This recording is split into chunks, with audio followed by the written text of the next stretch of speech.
You can be working on this crazy mission critical piece of software that's literally doing micro trades for $100 million. But I would never have known that if I wasn't a civil engineer. And then once I got into finance, you realize the same sort of thing, but it's for money. My name is Ken, and my name is Alexander, and you are listening to Two Guys in a Random Forest. This is the podcast where data gets fun and monetization makes sense. We will analyze, explore, debate, and sometimes get lost in the trees. Let's get into it. Nice. Okay, hello everyone. Welcome to Two Guys in a Random Forest. I'm here with my co-host, Henk van Zyl, where we talk about data topics, data monetization, data analytics, and lighthearted facts about data and life in data in general. Today we are joined by SP van der Merwe. I'm actually not sure why he's here, so maybe you can tell us, SP, why you're here today. Yes, I'm SP van der Merwe, co-founder of Nifty Studio, a creative agency / digital marketing agency. And yeah, we've also been varsity friends for a long time, raved together, did the 10 yards, 9 yards. If only we had made money from rave. Yes, yeah. If I had a penny for every Song. State of Trance song I listened with you, I would have had a lot of money. Yeah. Do the artists get a penny? I think they get fractions of a penny. Yeah, that's interesting. I know the one. Just quick tangent. The streaming service that pays the most for musicians is that one that you use on the bicycle, or that in-house. Like those fitness. Yes, Spandolin, or I don't remember the name. But that one pays the most for, it's just a couple more cents, but it's by far, it's like 10 times more than Apple Music. Yeah, but it's a blip on the artist's financial statements, right? Because like, how often are people listening to music on their bikes? Yeah, exactly. Right. Yeah, and you're not going to listen to like lo-fi or something. It's going to be intense. Anyway, yeah, that's me. Okay, awesome. So I know that you said, for example, that you guys went through a whole period, the past 2 years, of shifting from more sort of physical marketing and digital marketing and stuff, moving into digital marketing and ads and stuff like that. Is that true? Yeah, well, we always did the creative side, only me being an artist as well. But then after a while, we realized that you can't just give them a nice thing and it looks good, it doesn't function. So everybody needs to have the front face looking good of their product or their service, but it needs to be able to drive sales. So that's where the ads come in and the SEO and that kind of stuff. You need to allocate ad spend. And statistically, 90% of e-commerce startups fail in South Africa because they don't factor in ad spend. So that's a big thing, and that's why we got back into the ad spend or ads and the full stack digital marketing. 90% of e-commerce fails. Yeah, 90% of e-commerce brands fail. Yeah, and it's because there's a bunch of factors. Yeah, you don't factor in ad spend, you don't factor in shipping costs, the whole, don't factor in the manufacturing or the maintenance of the website and all that stuff, influencer marketing, the sort of all the minutiae things, and then you just want to sell something. A lot of people try to do drop shipping apparently, but yeah, it's all thing. But anyway. I think a lot of business owners make that mistake in any sector of the economy. We made that mistake. But I think the e-commerce is sort of that one thing where everybody feels that they can do it on the side, and then you think it's easy, but there's actually a lot of stuff that happens behind the scenes that you don't really think about. And then once you've done all the upfront work, you realize that, I need to spend $1,000 a week for a startup e-commerce brand. Where am I getting that money? I'm not making sales yet. Yeah. So are you proud that you're going to help 9 out of 10 e-commerce businesses fail? Yes. I never thought of it that way. That's a good, So I just have to grab that money for you. My e-commerce brand won't fail. I'm in the 10%. Yeah. You can improve it by 100%, and yes. 8 out of 10 of your people. Yes. Do you remember our first business? That first business. The onesies, right? Our first business was onesies and wife beaters that we sold through A wife beater is a shirt, just in South Africa. That's what we call them. So vest. It's a vest. Yeah, actually, the tank tops. Yeah. What you guys will just to send this one out to Australia. So no, yeah, and then I mean that was the first business that we made, right? Like we actually sold like 4 organic sort of shirts from non-family members, but I think that I just also learned what excites me and doesn't excite me. I'm not an everything entrepreneur. I'm very much a tech adjacent entrepreneur for sure. The thing that deflated me of that business is I kind of wanted a onesie. That's why I thought people would want onesies, right? And then we ordered a bunch, and I had for myself this, I think a panda one, but it wasn't tall enough. So what ended up happening is as soon as you put the hood up, everything at the bottom, because it's one big thing, just pulls all the way up. You can't wear that at festivals at all. Yeah, because we had literally, and that's so funny. I think how things evolve in e-commerce as well, and how sophisticated everything is now. I mean, we literally had the people design it from scratch. Yes.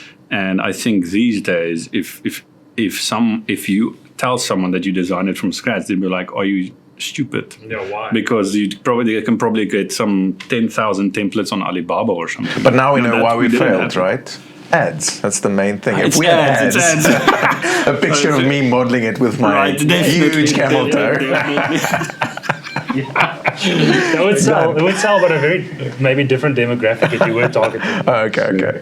So, Espe, speaking about ads, how much do you think is a tree worth? A tree? I think... I want it in banana peels, please. Well, maybe like... How much is a banana peel worth? I don't know. Nothing. I don't know, dude. It's trash. I don't work in a trash block.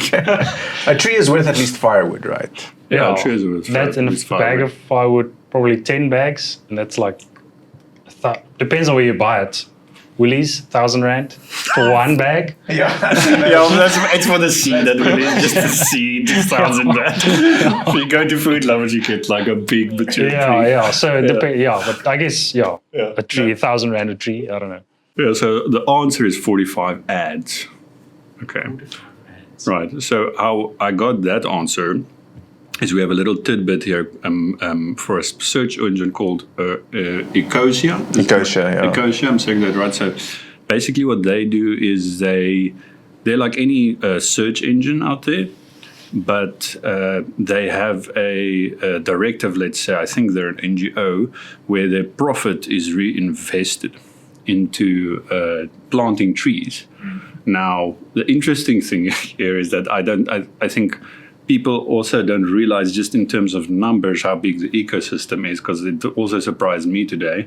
They purport they planted 200 million trees. Okay, so if you take that number in a void, you're like, okay, so they replanted the whole Amazon forest. We're fine now. We're good. We're fine. Everybody's fine now. I've got as a percentage, that's 0.001% of the global forest. Okay, so we're making a dent. But you just put those around my house, and then I can breathe. That's crazy. That's crazy. Yeah, it is crazy. Yeah. So, but it is interesting. But how do they do that? Like, how does a search? Why is a search worth money in the first place? Right. I guess is the question. I think, Espe can probably expand on that. So, but as far as I understand it, it's pretty much like any search engine, right? There's demand for certain keywords, and then people have bidding ranges on which is there's supply, which is the people searching for keywords, and then obviously the demand is people going, okay, but I'm willing to bid X amount for certain keywords.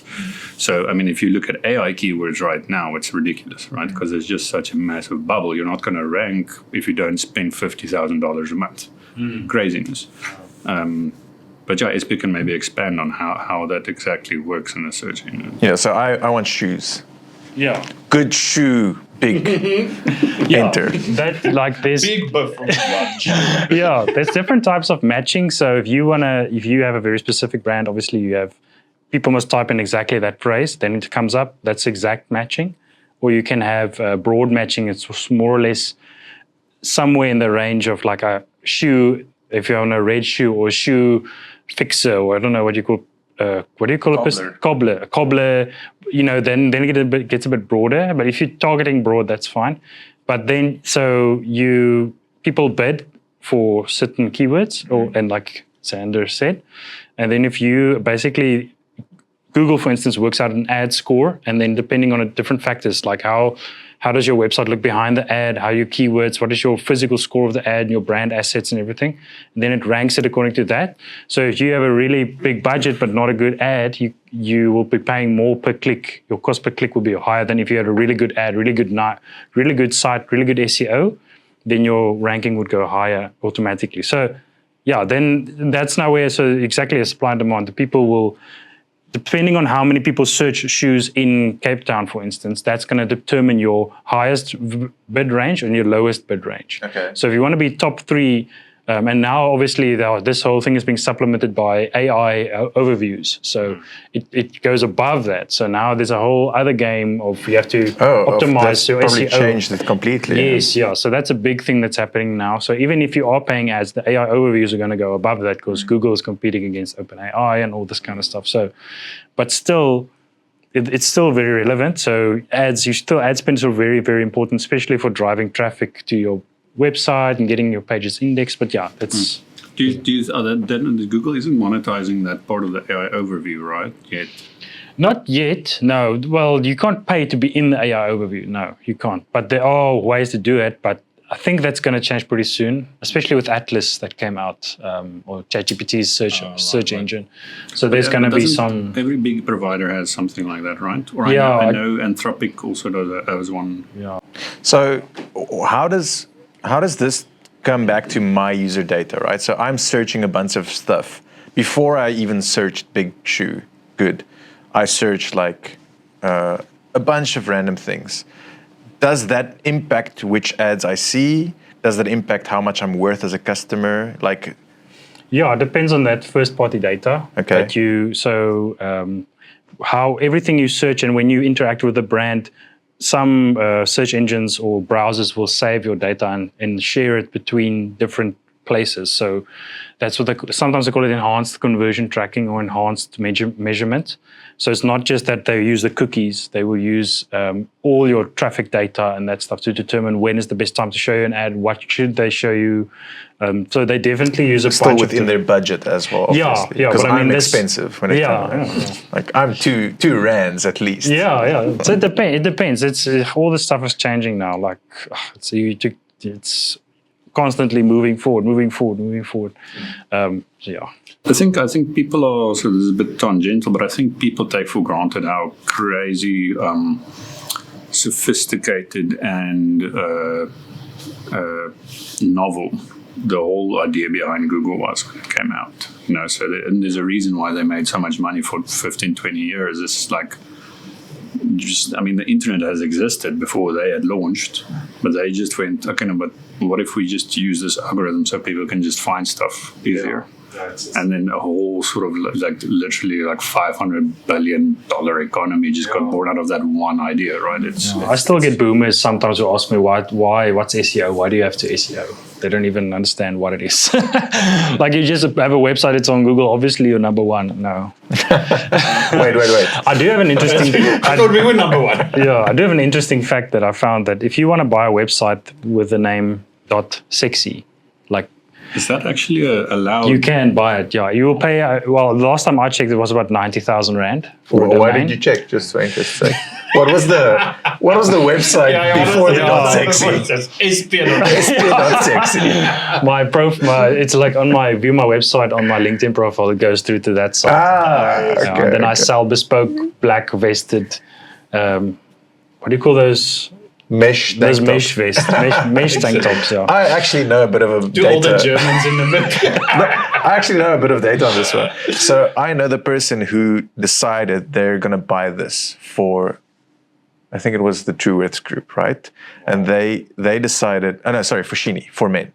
And they were the person that said, okay, because obviously they've got a big catalog of things they could be buying from the factories in China. And when they first purchased that turned out to be the best-selling menswear item that year. The mesh vests. No.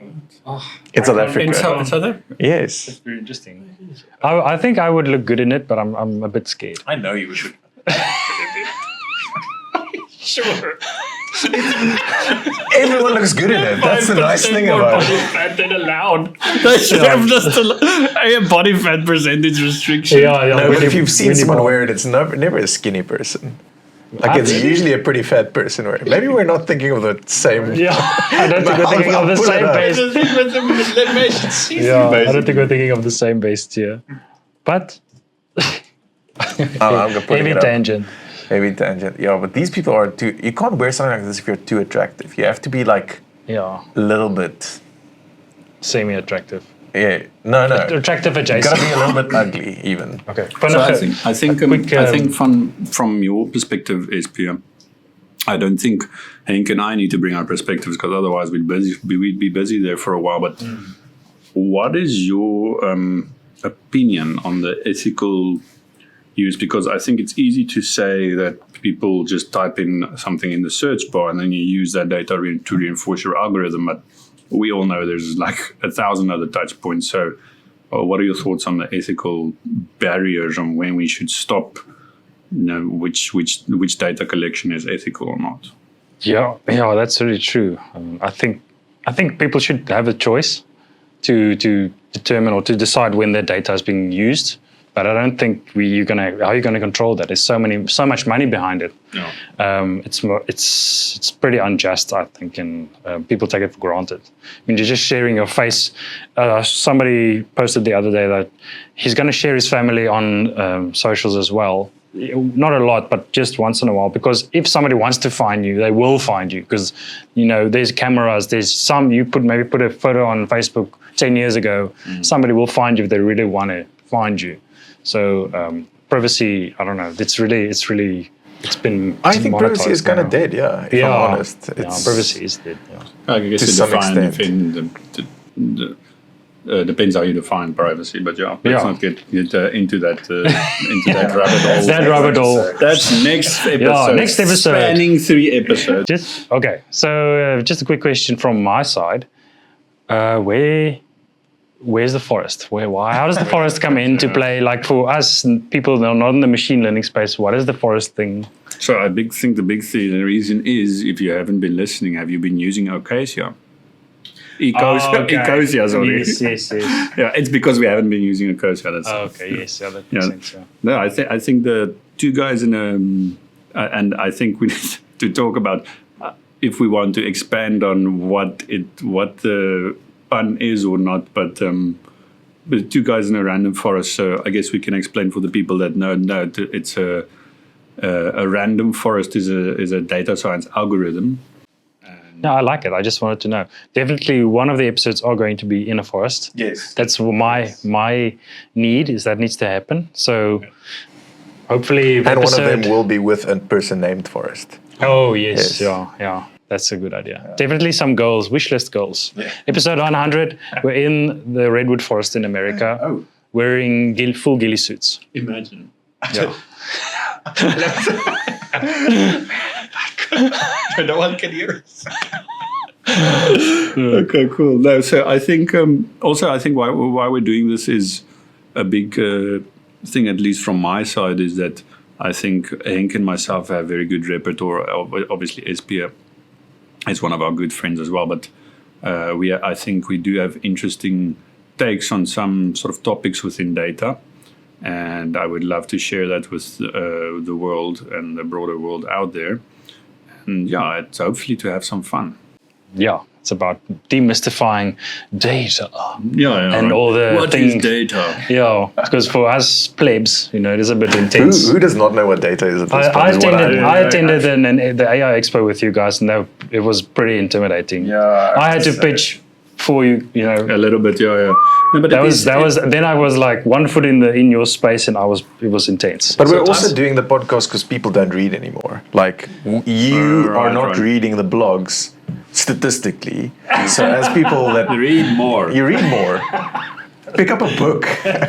So now we have to do short form, videos and audio to schlep all the way to Workshop 17. Nice studio, by the way. Yeah. And that's another reason. I think we are so entrenched in the space. I think we overestimate how many people have. 100%. I was listening to an audiobook on the way here, and the one guy was like, No, he's skeptical about overhyping AI, but then he's literally immediately segues into that it's going to LLMs are bigger than the internet.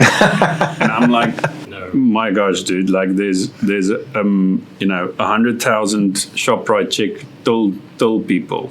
Like, how is an LLM going to affect their life at all, dude? Like, it is definitely not as, like, let's say, all-encompassing, uplifting technology like the internet. Yeah, I saw really. Did you see that stat? Those quick tangent, that stat about the AI bubble, how OpenAI is valued at $500 billion, but the turnover is $12 billion. So there's obviously somewhere, what is the thing that's driving sales, driving the money? It's not the end product, which is AI. Yeah. The end product, the thing that's driving the sales is the chips, the GPUs. So NVIDIA is sort of, now they're buying 100 billion stock in OpenAI. OpenAI is taking that 100 billion to Oracle to build more data centers. Oracle's going back to NVIDIA. So I saw this really interesting growth. Yeah. So anyway, that is a lot of fun. Yeah. No, I think like overhyped valuations are common in everywhere. Let's be honest. Everywhere, in every year, in every piece of technology. But yeah, 500 divided by 12. That's crazy revenue multiple. It's getting to .com bubble levels, I think. But I've also, as someone that's been in the AI space for a long time now, there's this thing called an AI winter, and there have been plenty of them, and there's been plenty of times where AI just comes up again and really blows the socks off of people in general. And I think I'm so used to it by this point. I know it's a bubble because there have been 3, and now it will go down again, and then it will go up again, because AI is not going to stop being amazing. It's just going to, like, people will get bored of it for a bit. Speak about a war or something. There's plateaus to any piece of technology, historically speaking. Yeah. I think we can maybe expand on, why we are sitting here, a bit about our careers, who we are as people, why we chose our careers. Obviously, mine and Henk's is very data and AI oriented, but you can also expand on that. I know you've got a little career story that in the big broader picture has changed recently, SPS. So yeah, maybe you can start for us. Yeah, no, I used to be a mechanical engineer, studied that, and then did that for 8 years. And then I decided to try and pursue the arts a little bit more. COVID came, and then I got full into the creative side, did a bit of marketing, and then as projects came in, we decided to do more digital marketing, and then moved back down to South Africa to try and grow the business. And yeah, so far it's been going good. Now doing creative stuff, I'm doing some art stuff as well, and trying to grow in the sort of entrepreneurial space within South Africa. And yeah, it's going well. How's that journey been from Namibia to Cape Town? Fun, very interesting. It was a big adjustment, especially financially. But I mean, it's great being here. You mean it's expensive here? Yes. That's what you mean. Whoa, very expensive, very expensive. Oh, no, I've been all my money's been going into ice binds there and beer and meat, very cheap, and milk in Namibia, very cheap. Here, face cream. Toe polish, that kind of stuff is really expensive, and that's been toe polish. That is a big budget item for me as well. So you were telling us about your career and the move to Cape Town. Yeah, a lot of fun. So I had a question on that. So, but you guys were doing well in Namibia, as I remember it, right? But it was a very conscious decision to move because, you were doing well in the shoots for weddings and stuff like that, very much taxing physical location shoots and stuff. But yes, and corporate shots, corporate shoots as well. But then you made that conscious decision to go into digital. Yes, and was that because of the market opportunity, or was it more that you were trying to get out of that rut of doing physical location shoots? Yeah, I think it was. We felt overqualified. I didn't want to say that because a lot of wedding photographers are qualified, but we felt like our skill set wasn't being used in that side. So whenever we had corporate projects, it was a lot of fun to sort of work with them and build this thing, and how we're going to market it, how we're going to design this product that can work really well. And that was really good. It felt really good, but it only came really sporadically. It wasn't very constant. So we decided to come here and drive that harder. And I've grown a lot. I mean, I'm a different person after I came down, and then it's so great here because I always feel like the dumbest guy in the room, but that's good for me because that helps me grow and at least stay humble and try to just learn more, be better, and there's been a lot of rewards using that mindset. 100%. I think you're very humble, and you're definitely overqualified. I think it's allowed that someone else can say it. You literally have a mechanical engineering degree, and I think you've been the only photographer that has ever sort of talked about why are we moving the lighting and stuff out of a scientific perspective, going, well, talking actually about the science of these shots and why this angle is better and this time of day, where I think most photographers sort of just they feel what looks good. You get an eye for it. I did start with the feeling thing. That's very important because when you're full scale in like a wedding and things are going crazy, your frontal lobe switches off. If that bride starts yelling, that's why you're the dumbest guy in the room. Yeah, you've got no frontal lobe. It just chops off, and then all of a sudden you have to start thinking on feeling. Right. And then because then that helped me a lot. But I've also always said that weddings it's the best business school ever because you learn scheduling, you learn pricing, you learn marketing, you learn time management, you learn public speaking. You learn everything. Like it's really I feel a really good business school. So Zan, why data? Why did you personally go into data? Because you're not really from a data background. No, I didn't start data from scratch. I think there's very few people our age that started data from scratch. That's true. But basically, I started as a software engineer and very good generalist. I think I've had a very good knack just for computers and software in general since I was young. But then, working with you, Henk, I think that switch to data, I was skeptical at first, or I wasn't skeptical, I was more indifferent at first. But then after a while, I realized that doing data work is way more satisfying than doing software work. Yeah, so I got into more of the data world instead of a software and DevOps role from working with you, Henk. I think at the start I was indifferent to it because my sweet spot just professionally was a bit different. But I think I eventually realized that software is this weird thing.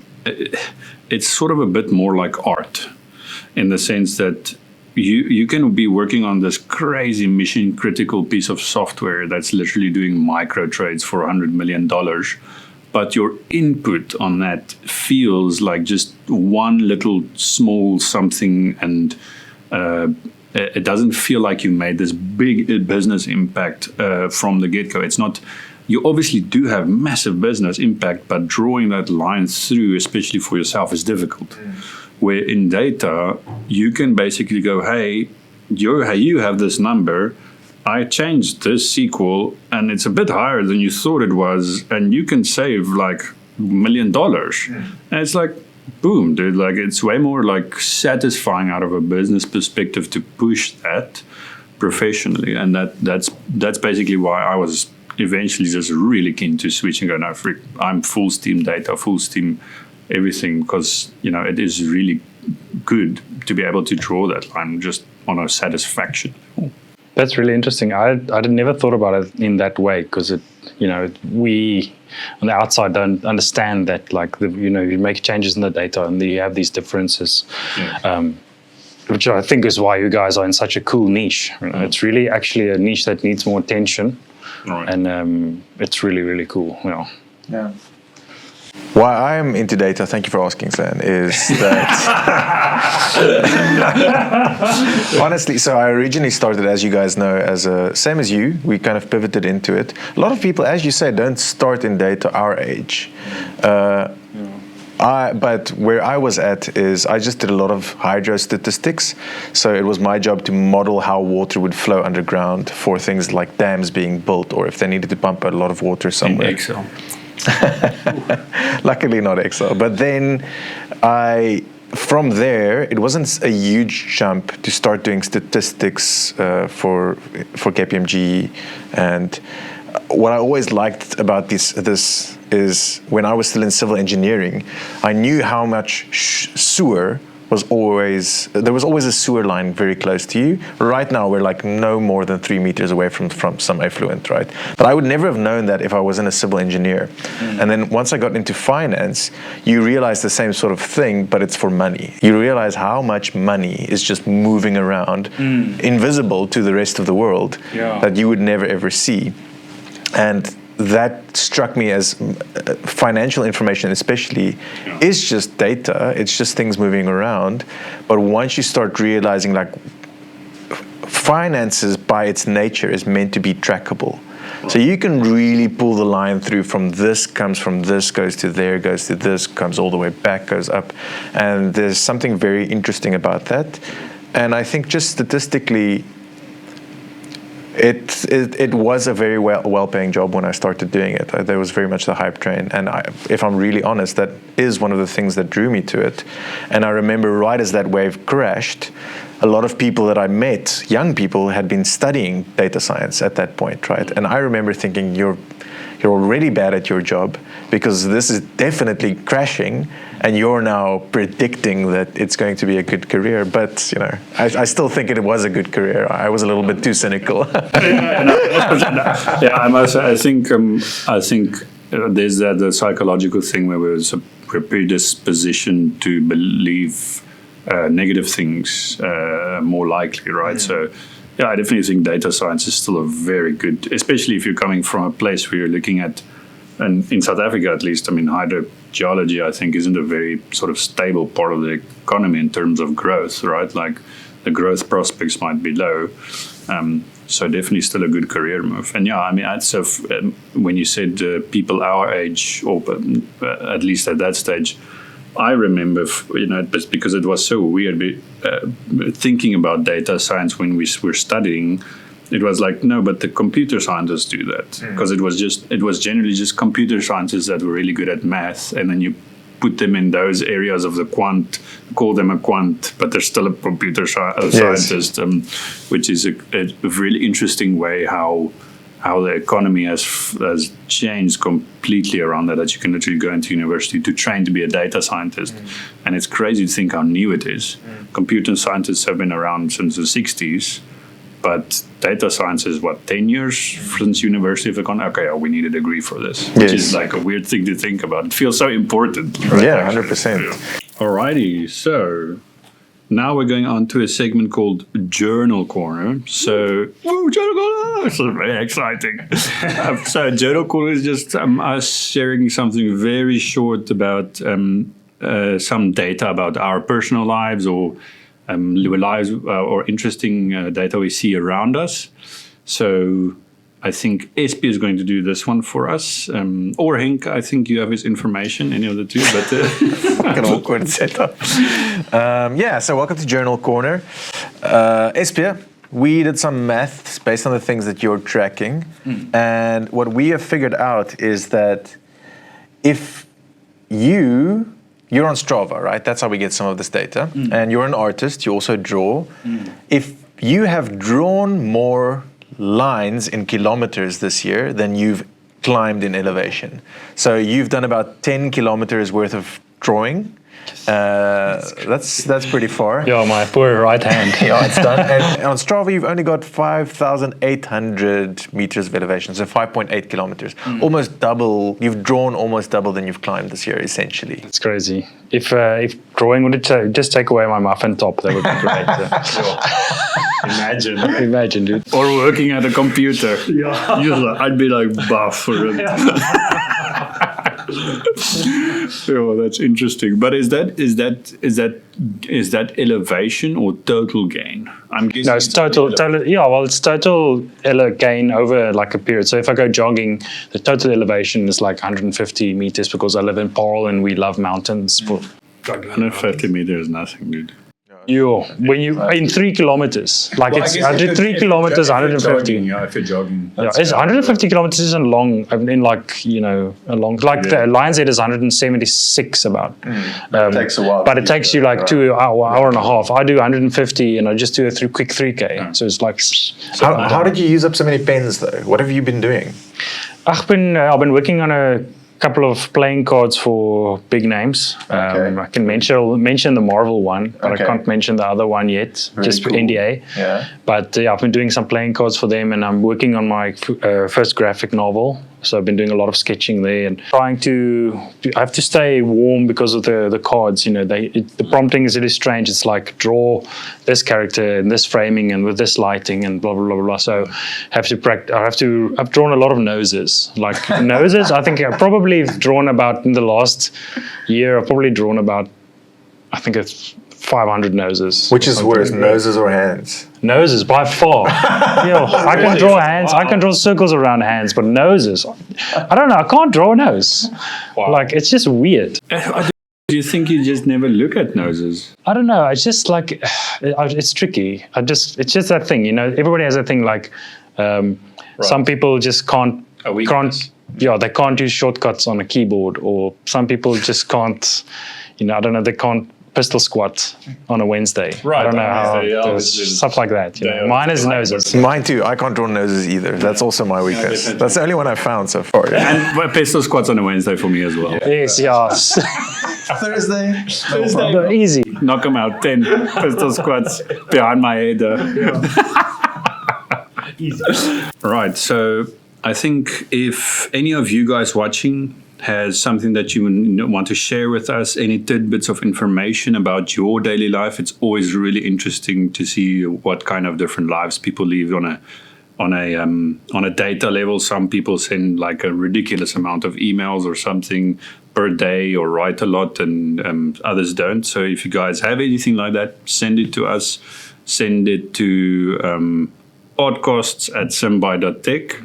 And we can maybe get going chatting about that one. So next one is unpopular opinion. Okay. Nice. So this is where I'm good. This is where I shine, essentially. I think most of my opinions are unpopular. I do want it like I think most people think they have unpopular opinions, and then suddenly you just find out actually there's a lot of people. You're just like a number. Yeah. Especially working in data, it makes you a bit what do you call it?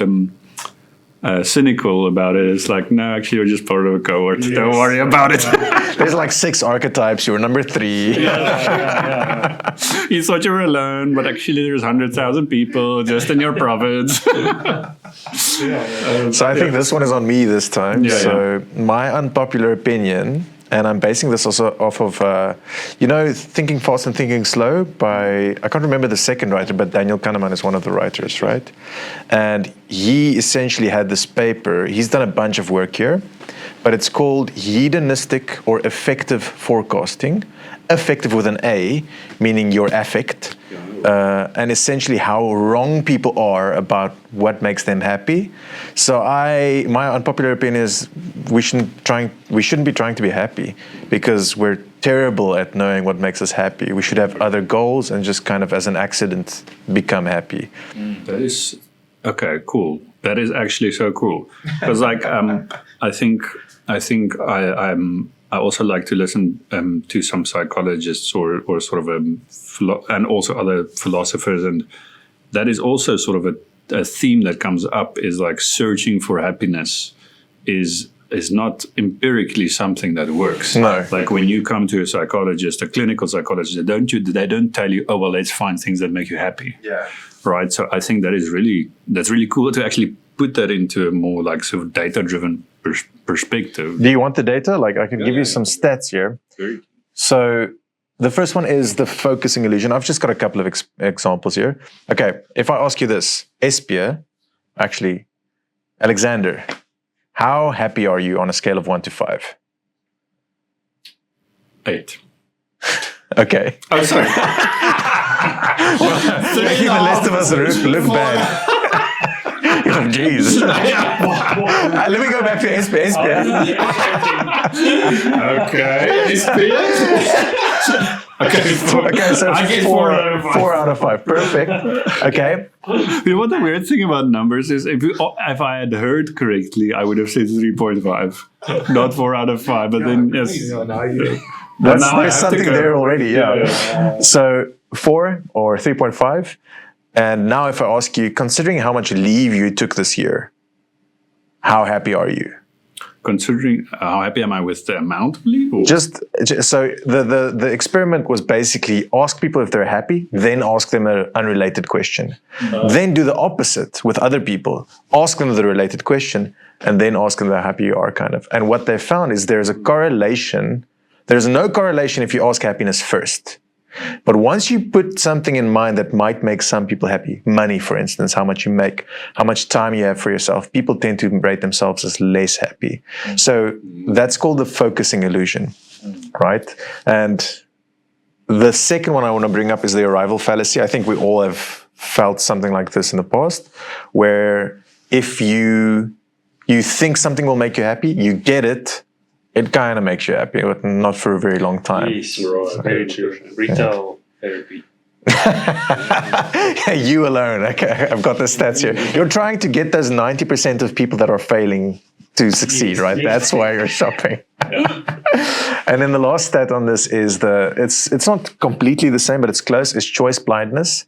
So researchers would show a picture to a person. The person would 2 pictures of someone they might find attractive. They would have to choose a person that they find more attractive. Then researchers with close-up magic change it to the other option and then ask them again, why did you choose this person? And only about 30% of people realized that it had been changed. Wow. Most of them would start then explaining why this other person that they had not chosen originally was attractive to them. So choices don't matter. Happiness isn't real, you know. Yeah, very unpopular. Yeah. Very unpopular opinion. Well, I mean, there must be obviously a small segment of choices, right? But that is a good one, I think, because they're probably connected with love at first sight somewhere, probably. Definitely, because. Yeah, like, because it's like you could absolutely gorgeous girl goes to like love at first sight, and then there's slide of hand it, and you're like, oh, it's the same person. Yeah. She's more beautiful. Yeah, well, I didn't know. Yeah, I didn't know she's that beautiful. Oh, so funny. Yeah, but that's really cool. I love it. It's like, I love unpopular opinions. And the happiness thing is really good. What was your opinion earlier? Sorry, before I dropped all the data. Yeah. So why do you think? Why do you think people are less happy when they tend to chase happiness? Yeah, so I think, well, that I mean, the stuff you just said is really sort of good science-backed reasons for that. But I think it is I think it's the second one you said about, what was the second one called? This was the arrival fallacy. Yeah, the arrival fallacy, I think we've all experienced, right? Is that you chase the happiness, you've got the goal, and then sort of it fades a bit. Even if it's not a worldly thing, even if it's a spiritual thing or anything, it doesn't really like elevate you to that level. So, you know, I think if you're a deep thinker, then you might rather chase something like accountability or I don't want to say fulfillment, because that's a lot like happiness. But purpose. I agree. Purpose. Basically, you want to go well. And it's a weird thing, because I think there is also evidence for people that are responsible for more things are actually happier in a weird way, right? Like, obviously, if you have to take on too responsibility, then you're overwhelmed by all of it. But people that have no responsibility are miserable. Yes, and people that have responsibility are... I think when you have more stuff to do, you get more done. Yes, exactly, yeah. That's been the case with me. It's also, it makes me happy to be good at stuff sometimes, you know, and I think you can only really become good at stuff by not being happy doing it sometimes. Yeah, you've got to suffer a bit for it. Yeah, and I know with Henk, who you write as well. So with me, with the art thing is when I finish something, I can see it's there and I get that little dopamine hit. But with somebody who writes, you know, you maybe have to finish out the book or a chapter, which is a lot more in, and it's also not visual. So you have to picture this thing in your mind the whole time. So yeah, it's 100%. It is the hardest thing I do, and honestly, you wouldn't think it's so hard. Creation. I've also heard a lot of podcasts. People talk about creation is really difficult because you're making something out of nothing. So you're not taking something and sort of adjusting it into something that works. You're literally creating something out of nothing. So and it takes a lot of energy and willpower, and you only have a finite amount of willpower each day. And now you have to like do normal human things, brush your teeth and put on your makeup and that kind of stuff. But the really hard part is making something out of nothing, and then it's still a nothing. It's kind of shitty. And then you're like, but I mean, that's the beautiful part about it. I think obviously that comes different to many people, but in terms of your talent, but because, for example, I think writing isn't too bad for me. I'm not a good writer, but I don't mind writing, and I can see myself definitely working towards getting better with that, where like drawing is for me like, I'm so far in the gutter that first day is going to be so demoralizing. That's like draw a beak and you can literally put the beak next to you, and I'm going to be like, I hate it. No, there's a lot of stuff there. But you draw quite a lot. No, there's a lot of stuff to unpack there, and I'm trying to also figure out how to show people that draw what you see, not what you think you see. Yeah. So you need to. A big trick is like to squint, but that's a whole other tangent. So not an unpopular opinion, I guess. No, I think it is unpopular if you haven't thought about it. But yes, I think we're supposed to argument this, but I think we just agree. Happiness doesn't matter. Next topic. Next topic. Yeah. Next topic. Yeah. So I think we discussed a few cool stuff, and it was nice having you here. It's been enlightening us on all the marketing stuff because, I think people have an idea of how it works, but I think the first time you showed me that ad dashboard thing, and I was like, "What the hell is going on here?" So like it is. Thanks for that. Yeah, thanks for all the info. Okay. Thanks for having me. No, we're seeing clapping. Don't clap. Oh, just stop. I'll edit it in. We'll edit in the sound effects. And I was watching Harry Potter recently, and Dumbledore claps like this. And it pissed me off. It made me a little bit angry. It's amplified by magic. Probably. He's like thunder. That's been Two Guys in a Random Forest. Two Guys in a Random Forest. And Espia. Next time we'll define a random forest. Yeah. Maybe. Thanks so much for watching. Catch us on all the streaming platforms. Check our socials, and see you next time.